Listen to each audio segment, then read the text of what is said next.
before we conclude, I think we will give chance of maybe only 8 people, 3 to make comments. Maybe we will entertain 5 questions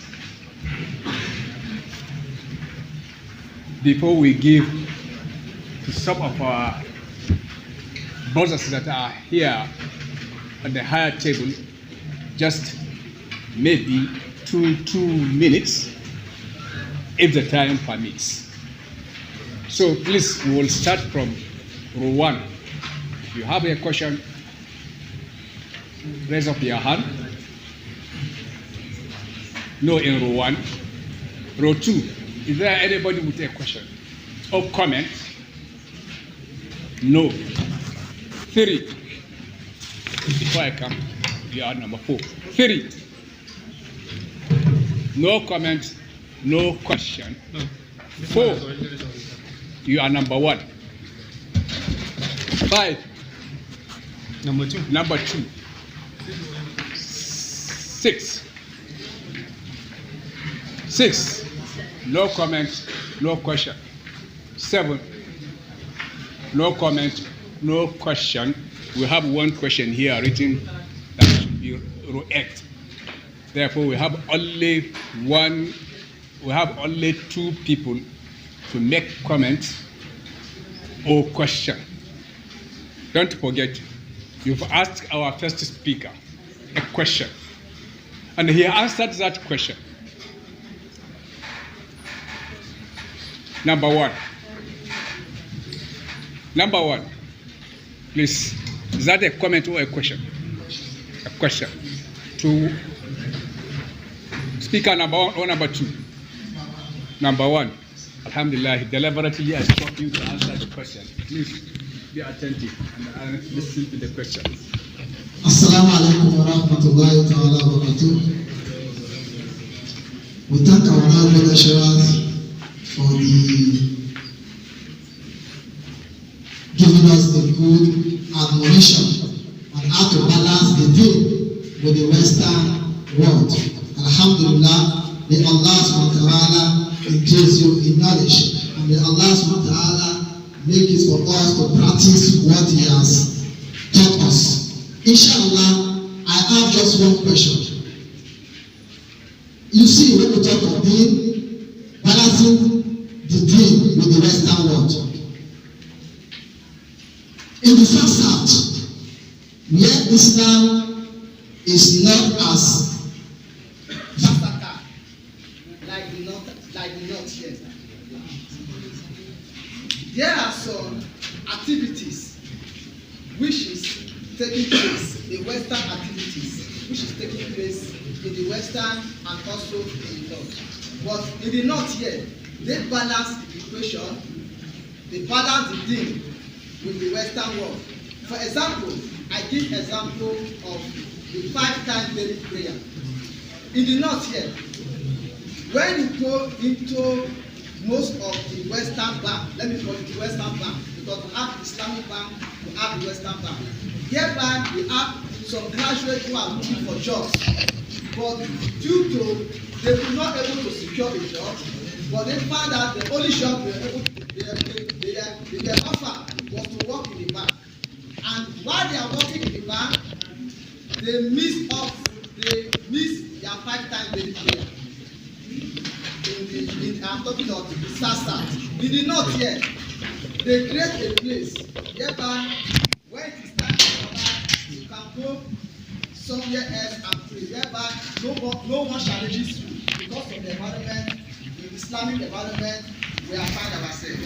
But in the Sasa, most of our brothers who are working in the bank, they find it difficult for them to meet up with their 5 times daily prayer because of the environment they find themselves in, which has become a problem to us in Sasa.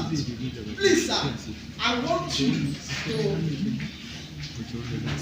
give us an advice how we, the Muslim brothers of the Sasa, how we can balance our deen with the job that we are doing, with the banking job that they are doing there in in the south. Line in.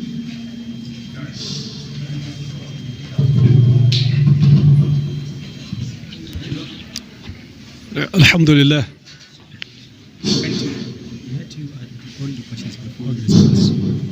Number 2.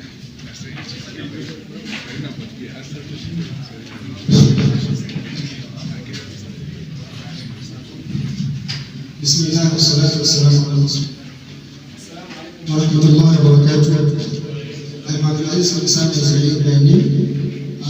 Start by thanking Allah subhanahu wa ta'ala for sparing our lives to witness this great occasion. And I will thank our able lecturers and teachers. And I will thank my Sheikh for delivering this lecture and the second lecture as well. I have 2 questions for both the 2 lecturers. The first question goes to my Sheikh that delivered the first lecture. Is like I missed the 3rd and 4th points, like when he's mentioning that we should be aware of our time. I missed the 4th and 4th point. As for the second lecturer, I don't know, maybe because of the time he didn't finish what he has started. So I'm thinking of asking a question about the activity of the MSS. Are they offering this activity? Because I'm not from this university. So from my university, they used to practice kind of marriage guidance counseling among the students. So I don't know whether they practice it here because it is very important activity there in our university and it works a lot. Thank you. Thank you. The last question, Sheikh. Somebody wrote it, Assalamu alaikum, Madam. Please, how to excel as a Muslim?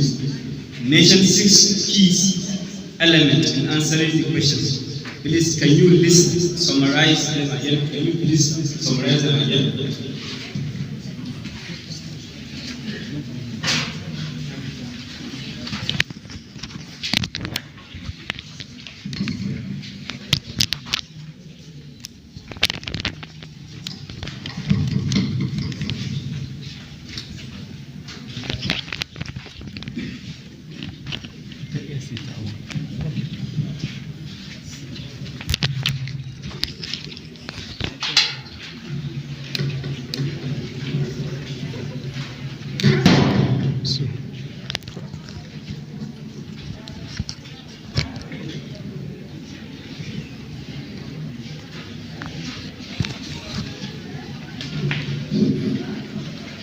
Assalamu alaikum wa rahmatullahi wa barakatuh.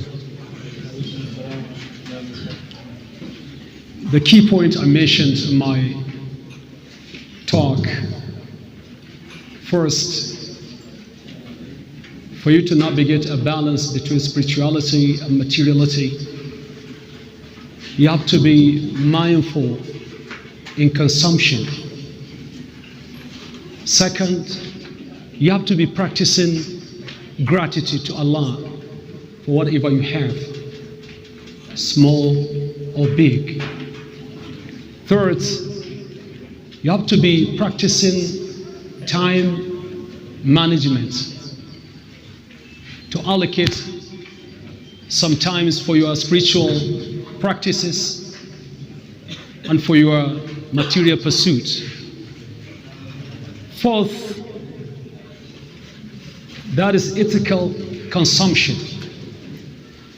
To choose products and services that align with the teaching of Islam, that align with your religious values. Then there is self-reflection, to bring yourself to account before Allah subhanahu wa ta'ala takes you into account. Then community engagement, that is to engage in community services, not to submit yourself to your ego, to your selfishness, And I backed all these points with references from the Holy Quran, except the last one, which I mentioned that Umar ibn Khattab, Amir al-Mu'mineen, used to say, "Hasibu anfusakum qabla an tuhasabu." That is it. So, what was the first question? The first question. How could they balance the deen and working backward? So these are the points. Islam offered these key points. فَبِأَيِّ حَدِيثٍ بَعْدَ اللَّهِ وَآيَاتِهِ يُؤْمِنُونَ. So the only thing is to cultivate sincerity in your religion, to be steadfast, to do anything that can bring you closer to Allah, to be a bona fide Muslims. That is it. Regardless of whatever you might happen to find yourself. Look at this. Isa alayhi salatu wasalam said, وَجَعَلَنِي مُبَارَكًا أَيْنَمَا كُنْتُ. Meaning that being sincere in the acts of worship does not consider or regard geographical location, be it north or south. It is up to you. It is your choice. So you have to fight for it. It is your right to practice your religion to the fullest. So I can see the reason why some people should be complaining about this. They can fight for their freedom, for their wages, for their salaries, but they cannot fight for the freedom to practice their religion to the fullest. Then what Abdul Aziz said, that the issue of marriage,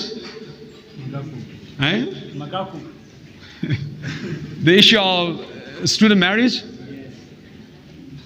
I read recently that a university in China initiated a program for student marriage. So I don't have anything to say here because marriage, this bond is something of mutual understanding. It is not something of being a student in same university or higher institution. And the vast majority of you here are here just to escape marriage. So they are here to escape marriage. How can you advise somebody who is here to escape marriage to get married? But I would like to say, you better get married. Don't wait for Mr. Right to come.